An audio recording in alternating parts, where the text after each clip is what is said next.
거짓 선지자, 거짓 가르침에 대해서 베드로가 경고하고 있습니다. 근데 이 거짓 선지자, 거짓 가르침, 거짓 선지자들의 활동은 구약 시대 때부터 늘 있어 왔습니다. 근데 이 상황들이 신약 시대라고 또 다를 바 없었습니다. 그러니까 교회가 겪는 두 가지의 문제는 교회 외부적으로 오는 박해도 있지만 또 내부에서 펼쳐지는 거짓 가르침, 그러니까 신앙을 해롭게 하는 가르침들, 그것이 문제가 되었습니다. 특별히 이렇게 거짓을 가르치는 사람들은 거룩한 척하지만 또 그들의 성품은 거룩함이 전혀 없는 하나님의 거룩한 성품에, 신성한 성품에 참여하지 않는 그런 모습을 보이고 있었습니다. 여러분, 한국 교회가 규모가 큰 교회들이 많습니다. 그런데 교회가 부흥될수록 위험한 게 뭐냐면 그 교회의 단임 목사님이, 위임 목사님이 거짓 가르침에 침착되다 보면 교회 전체가 흔들린다는 겁니다. 그러니까 목사님이 진리에서 벗어난 기준으로 말씀을 전하게 되어지면 그 말씀을 가르침 받는 사람들은 속수무책으로 당할 수밖에 없다는 겁니다. 그래서 교회가 규모가 커질수록 이런 점이 이제 걱정되어집니다. 그러니까 원로 목사님을 도와서 초창기에 북구 기독교연합회 일을 도운 적이 있습니다. 근데 우리 북구 내에 한 교회의 장로님이 이렇게 말씀했습니다. 교회가 규모가 작을 때는 목사님이 견제가 되었는데 규모가 커져 버리니까 목사님을 견제할 수 없다는 겁니다. 당연들이 있지만 견제가 안 된다는 겁니다. 그러니까 교회가 부흥하면 목사님이 거짓 교훈을 가르치기 시작하면 교회가 부흥되기 때문에 그 부흥으로 말미암아 이 목사님을 견제할 수 있는 방법이 없다는 겁니다. 그래서 지금 베드로가 이 거짓 가르침을 계속해서 경계시키는 겁니다. 오늘 베드로가 말하는 이 거짓 가르침, 이 거짓 선생은 이단을 가리키는 것이 아니라 이단의 어떤 사상을 교회 안에 끌어들인 사람들입니다. 그러니까 이 문제는 확실히 이단이다 하면 경계할 것인데 근데 정통 교단인 것처럼 보이는데 그 가르침들을 보면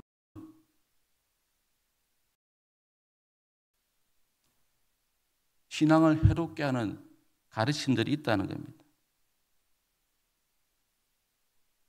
그러니까 겉으로는 정통인처럼 보이지만 그들의 가르침을 자세히 보면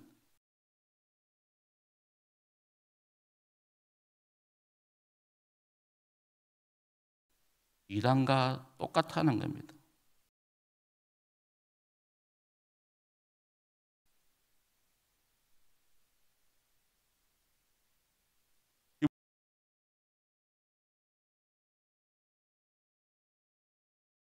히브리서 6장 4절과 6절에 보면 이런 말씀이 있습니다.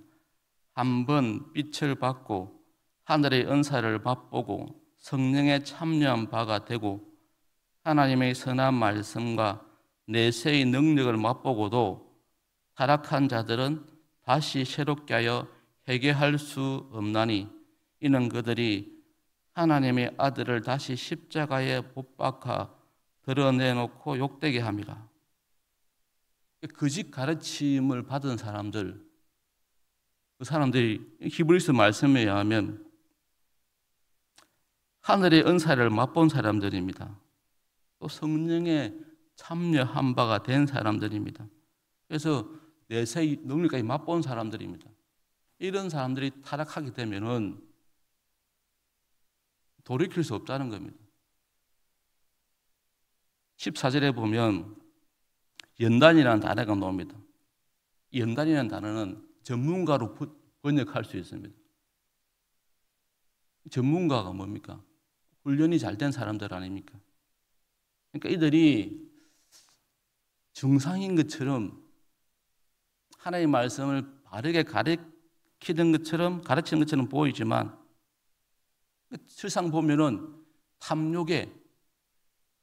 자기의 탐욕을 채우는 일에 훈련된 전문가라는 겁니다. 자세히 보면, 그러니까 믿음을 통해서 이성적이고 합리적인 것을 돕는 것이 아니라 본능에 충실하다는 겁니다. 이렇게 교회 내 그 당시나 지금이나 그런 타락한 자들이 있었다는 겁니다. 그래서 베드로가 의의 도를 언급하는 겁니다. 그래서 이들을 잘 분별하라고 말하고 있습니다.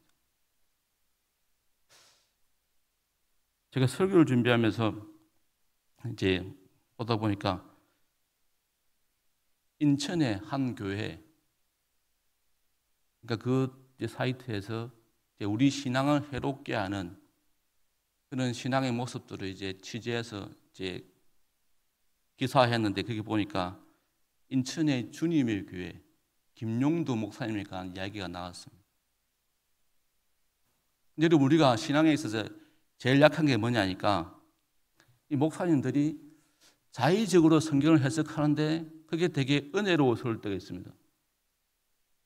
또 그 목사님이 신비주의에 전착되어서 교인들에게 은사를 말하면서 또 신비 체험을 강조하면, 그걸 신봉하면 그게 또 넘어갈 수밖에 없습니다.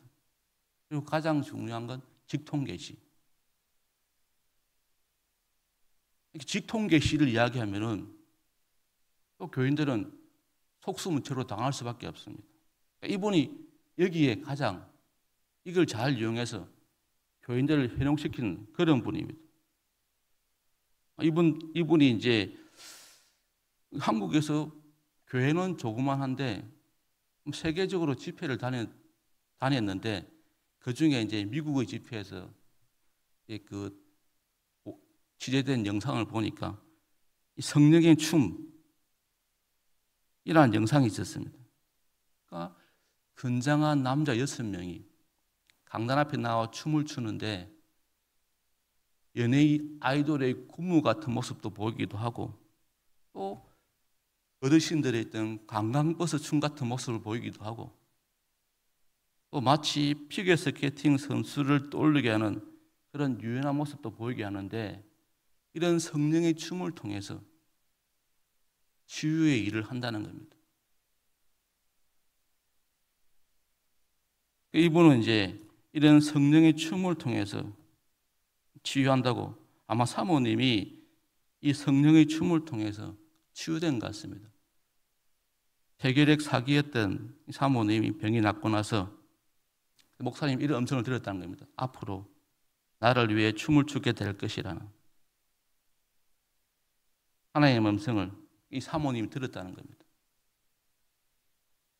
이 사모님이 이 음성을 듣고 이제 그 성령의 춤을 보편화시킨 겁니다. 교회 내에서. 그래서 뭐 성령의 테크노 춤, 성령의 노보 춤, 이런 이름을 붙여가면서 정상적인 교회인 것처럼 사역을 하는 겁니다. 더 과관인 것은 이분의 어떤 비전을 보면, 특별히 또 이 교회가 코로나 때 집단 감염으로 또 문제가 됐던 교회입니다. 그때 이제 목사님이 이제 비전을 선포하는데, 자기 교회에서 코로나를 치유할 수 있는 백신을 만드는 기업이 나온다는 겁니다. 또 하나님이 5조 원과 10만 평 전 세계를 주신다고 말했다는 겁니다. 이런 식으로 이제 거짓 비전을 남발하는 겁니다. 평소에 이분이 이런 성령의 춤뿐 아니라 직동 계시를 통해서 환상과 예언을 통해서 성도들을 이제 가스라이팅 한 겁니다. 또 이 교회 나오는 분들이 다 형편이 어려운 분들입니다. 또 형편이 어려운 분들이 목사님이 뭐 5조 원, 또 100만 평, 또 전세기 말하면서 현혹하니까 또 목사님이 만약에 5조 원 주시면 교인들 한 사람 한 사람에게 뭐 아파트를 주겠다. 그러니까 또 100평 아파트 받고 싶으면 손 들어봐라. 그러니까 손 들고 이런 정상적이지 않은 모습이 교회 내에서 있다는 겁니다. 이런 목사님이 가장 또 문제는 이렇게 말씀하시면서 교회의 재정을 유용한 것입니다. 그걸 이제 밝히니까 그걸 이제 문제 삼는 교인들을 또 좋지 못하게 사단으로 또 매도하는 겁니다. 이 얼마나 우리가 들으면 황당한 내용들입니까? 그런데 이런 것들이 지금 현재 버젓이 한국 땅에서 일어나고 있는 일입니다.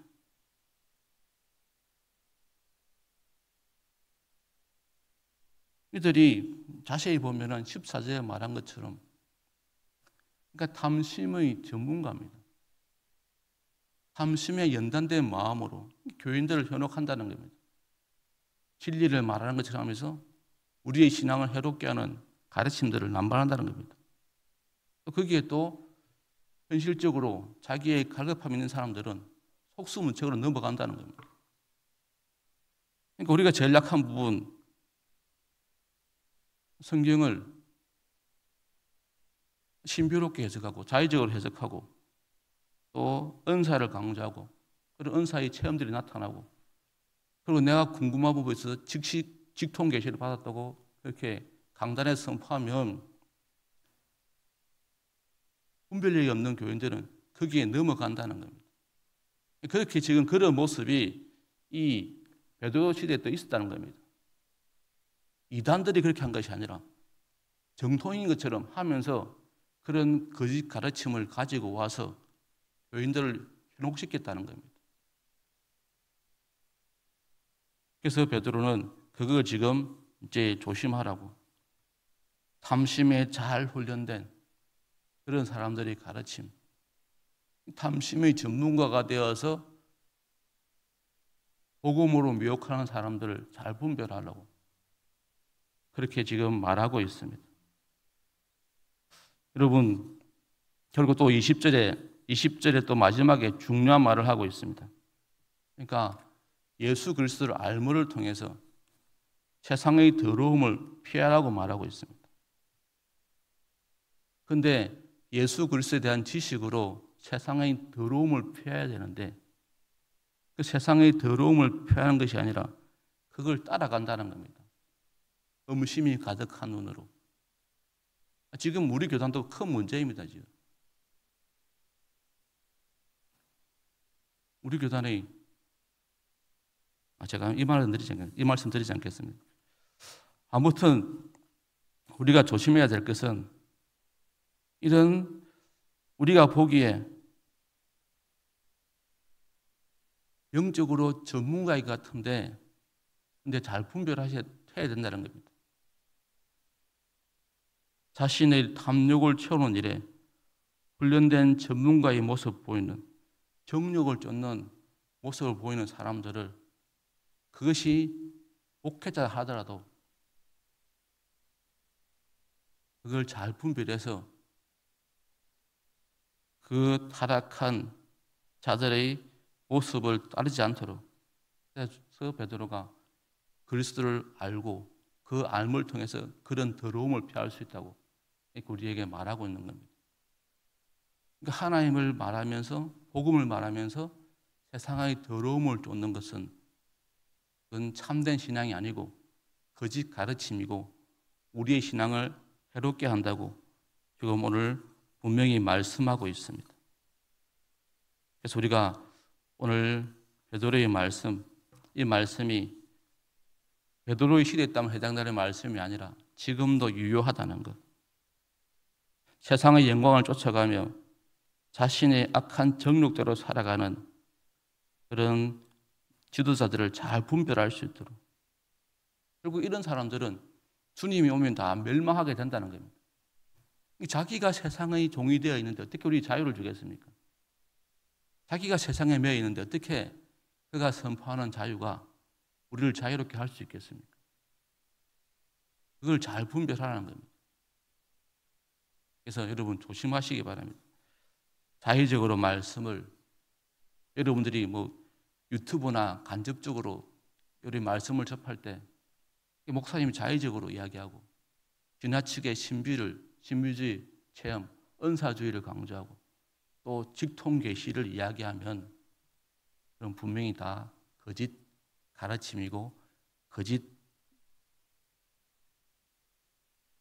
목회자입니다. 그래서 여러분들이 그런데 현혹되지 않기를 늘 깨어 있으면서 우리가 믿음이 있다면 우리가 이성적으로 합리적인 것을 따를 수 있게 성령께서 도와주십니다. 우리의 본능을 이길 수 있게 도와주시는데 그게 아니면 여러분들 미련 없이 돌아서시고 그런 사람들 여러분 따르지 않기를 바랍니다. 그러니까 평소에 여러분들이 유튜브 이런 거 보실 때 조심하셔야 돼요. 여러분 마음을 시원케 하는 것처럼 보이지만 사실은 그게 바로 거짓 가르침이고 우리의 신앙을 해롭게 하는 것들입니다. 그래서 우리가 예수 그리스도를 알므를 통해서 이런 세상의 더러운 것들을 피할 수 있도록 늘 깨어 기도하며 우리가 말씀을 제대로 이해할 수 있게 또 여러분들이 또 목사님들이 또 성경을 바르게 전할 수 있게 해달라고 늘 기도하시고 여러분들이 또 한편으로는 그런 감시자가 돼야 돼. 그걸 분별할 수 있는 그런 성숙한 믿음의 모습을 보여야 됩니다. 같이 기도하시겠습니다.